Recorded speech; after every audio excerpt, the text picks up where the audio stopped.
Dr. Paul. Yes. Thank you, Thank you, Mr. Chairman. Appreciate this opportunity. First, I would like to say I hope the Humphrey Hawkins requirement continues. I think that's important. I do also note that frequently at these hearings we don't talk much about monetary policy, which is the purpose of the meeting. We frequently talk about taxes and welfare spending. But I would like to concentrate more on the monetary policy and the value of the dollar. There are some economists who in the past, such as Mises and Hayek, as well as Friedman, have emphasized that inflation is a monetary phenomenon and not a CPI phenomenon. It's not a labor cost phenomenon. And that when we incessantly talk about this, whether it's the Federal Reserve, Treasury, or the Congress, or the financial markets, we really distract from the source of the problem and the nature of our business cycle. I certainly agree that technology has given us a free ride and has allowed us this leverage, but we've also been permitted a lot of inflation, that is the increase in the supply of money and credit. Since 1987, we have had a tremendous increase in money. The monetary base has doubled. M3 has gone up to $2.5 trillion. And this money has gone into the economy, but we have reassured ourselves that the CPI has been stable, so therefore everything is okay, yet the CPI has gone up 44% since 1987. Real growth on the GDP has not been tremendous. It's about 2.3 per year. But we've had a tremendous increase in capitalization in our stock market, going from $3.5 trillion up to $14 trillion. So that's where the money's going. This generates revenues to the government. This has helped us with our budgetary problems. At the same time, we ignore the fact that hard money people emphasize that not everybody benefits. And there has been a lot of concern expressed that people are left behind. Farmers are left behind, the marginal workers left behind. Some people suffer from a higher CPI than others. But these are all monetary phenomena that we tend to ignore.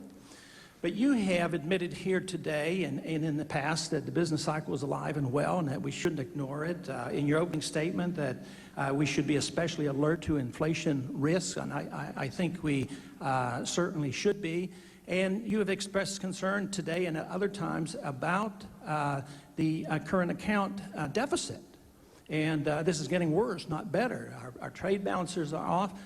But I would suggest maybe we have seen some early signs of serious problems because foreign central bank holdings now of our dollars have dwindled to a slight degree. In 1997, they were holding over $650 billion, and they're slightly below $600 billion. And at the same time, we have seen a income from our investments dwindle to a negative since 1997. So I think the problems are certainly there. But I would like to talk a little bit more about, or ask you a question about this balance of trade and the value of the dollar.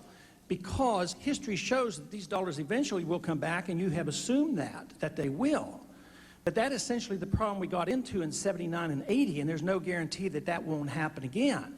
That means that the markets will drive interest rates up. We will have domestic inflation. The value of the dollar will go down. Now, my question is, what will your monetary policy be under those circumstances? In 1979 and 1980, you were, not you, but the Fed was forced to take interest rates as high as 21% to save the dollar.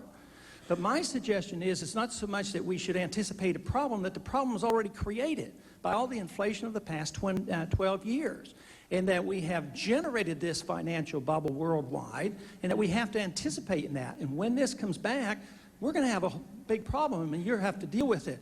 And my big question is why would you want to stay around for this? It seems like I'd get out with it while the getting's good. Dr. Paul, you're raising an issue which a significant number of people have been raising over the years, and for which, frankly, we're not quite sure what the answers are. It's by no means clear, for example, that one can trace the increase in money supply, which presumably has not reflected itself in CPI, into stock values. I mean, a lot of people say it's happening, and a lot of people assume that's what it is. May But the I- evidence is not clear by any means. May I interrupt, please? Did you not write that that was the case with the 1920s and this was a problem that led to our depression?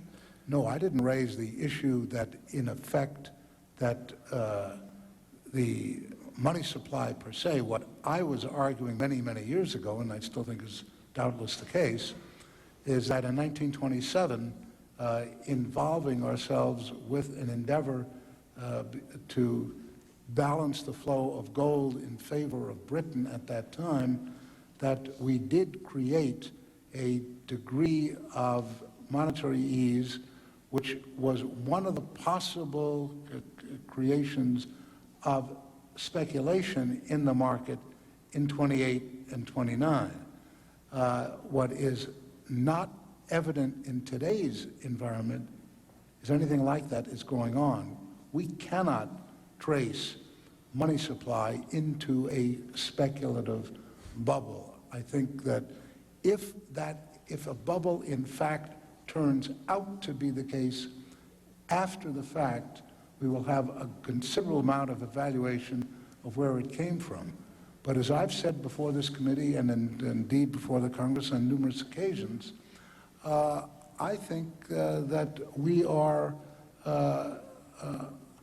uncertain as to the extent to which there is a bubble because, as I said in my prepared remarks, to presume there is a bubble at this particular stage of significant proportions, and a bubble that isn't significant doesn't have any meaning, we have to be saying that we know far more than the millions of very sophisticated investors in the markets. And I've always been very reluctant to conclude that. We do know that a significant part of the rise in prices reflects rising expected earnings, and a goodly part of that is a very major change in the view of where productivity is going. What we do not know is whether it's being overdone or to what extent it's being overdone. I've always said I suspect it is, but firm, hard evidence in this area is very difficult to come by. It's easy to get concerned about it on the basis of all sorts of historical analogies. But when you get to the hard evidence, we do know that inflation is a monetary phenomenon. What we have very great difficulty in knowing is how to measure what that money is. Remember, M2, M1, all of that are proxies for the money that people are talking about when they're referring to money being the creator of inflation. We have had great difficulty in filtering out of our database a set of relationships which we can call true money. It's not MZM, it's not M2, it's not M1, it's not M3, because none of those work in a way which would essentially describe what basically Hayek and Friedman and others have been arguing, and I think quite correctly, on this issue. Thank you very much, Dr. Paul.